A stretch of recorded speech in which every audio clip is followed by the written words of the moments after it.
আমি এখন আছি বর্ধমানের চাঁদনী জলটুঙ্গিতে। বোলপুর শান্তিনিকেতনের আগের স্টেশনটাই হচ্ছে গুসকরা। গুসকরায় নেমে ওখান থেকে 40 মিনিট আপনারা টোটোয় করে আসবেন। টোটো ভাড়া লাগে মোটামুটি 200 টাকার মতো।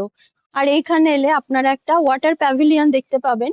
ওয়াটার প্যাভিলিয়ন বা জলটুঙ্গি এটা তৈরি করেছিলেন বর্ধমানের মহারাজা কীর্তিচাঁদ রায়। ওনার রাজমহিষী ছিলেন রাজরাজেশ্বরী দেবী।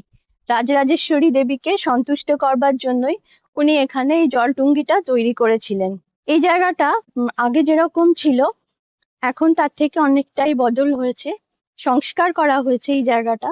সংস্কার করে এই বর্তমান জলটুঙ্গি আপনারা দেখতে পাচ্ছেন।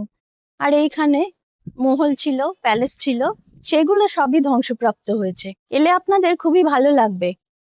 এই জায়গাটা ডিটেল ভিডিও আমি দিয়ে দেবো, সেটাও আপনারা দেখে নেবেন। এখানে খাবার প্যাকেজ কত, তারপরে এখানে কিভাবে আসবেন, এখানে কটেজ আছে 3টে, সেই কটেজ গুলোর ট্যারিফ কত, একটা ফ্যামিলি রুম আছে, সেই ফ্যামিলি রুমের ট্যারিফ কত, সেটাও আপনারা ওই ডিটেল ভিডিওতেই পেয়ে যাবেন। জায়গাটা এত সুন্দর প্রকৃতির মাঝখানে। এখন যদিও গরমকাল, কিন্তু এই যে জলের একটা হালকা হাওয়া দিচ্ছে, খুবই সুন্দর লাগছে।